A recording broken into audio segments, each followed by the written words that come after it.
सीहोर से खबर है। उद्योगपति मनोज परमार के घर ईडी का छापा पड़ा है। आपको बता दें 5 दिसंबर से मनोज परमार के घर ईडी की कार्रवाई जारी है। गोपनीय तरीके से ईडी की टीम ने यह कार्रवाई की है। आपको बता दें कार्रवाई को लेकर आज ईडी ने प्रेस रिलीज कर महत्वपूर्ण जानकारी दी है। बताया जा रहा है कि जांच में कई तरह के महत्वपूर्ण दस्तावेज मिले हैं। चल और अचल दोनों तरह की संपत्तियों का खुलासा हुआ है। शिवराज हमारे साथ फोन लाइन पर जुड़ रहे हैं।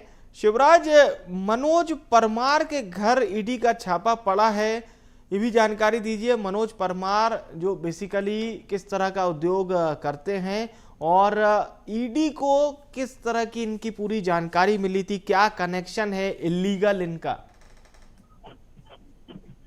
देखिए, बिल्कुल बताना चाहूंगा, ये सीहोर के आष्टा के निवासी है, मनोज परमार है और कहीं ना कहीं ये कांग्रेस के नेताओं से भी काफी इनके गहरे संबंध रहे। तो ऐसे में हमने देखा कि यहाँ पर कल ईडी की जो है छापेमार कार्रवाई इनके निवास पर की गई है, जिसमें उनके खिलाफ पहले से भी कई मामले दर्ज है।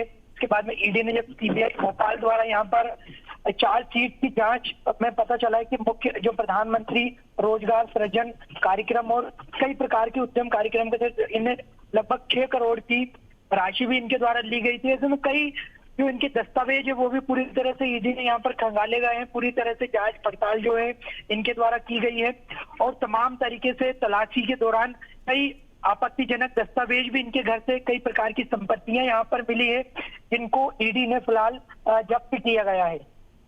और ये भी बताइए शिवराज कि ये मनोज परमार पर किस तरह के और संगीन आरोप लगे हैं, क्योंकि 5 दिसंबर की ये कार्रवाई और बड़े गोपनीय तरीके से ईडी ने इस कार्रवाई को अंजाम दिया है।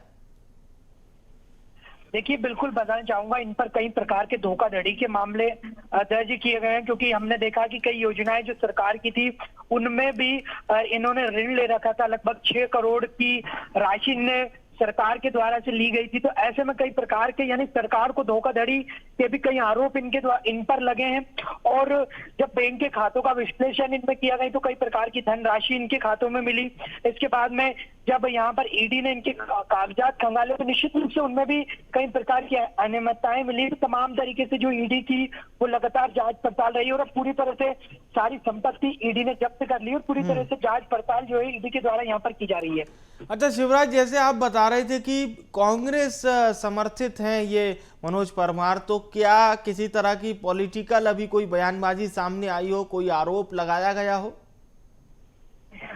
देखिए, बिल्कुल बताना चाहूंगा, अभी किसी प्रकार से इस तरह से बयान की बातें तो नहीं कही जा सकती, क्योंकि जाहिर सी बात है कि बड़े नेता ये माने जाते हैं, कांग्रेस के नेता माने जाते हैं, क्योंकि लंबे समय से जब हमने देखा कि कांग्रेस की 15 महीने की सरकार थी तो उस समय इन्होंने कांग्रेस का बहुत सपोर्ट किया था, कांग्रेस के एक नेता बनकर रहे थे। लेकिन जब सरकार चली जाने के बाद में जरूर नेतागिरी से ये बाहर जो मनोज परमार है वो नजर आ रहे थे।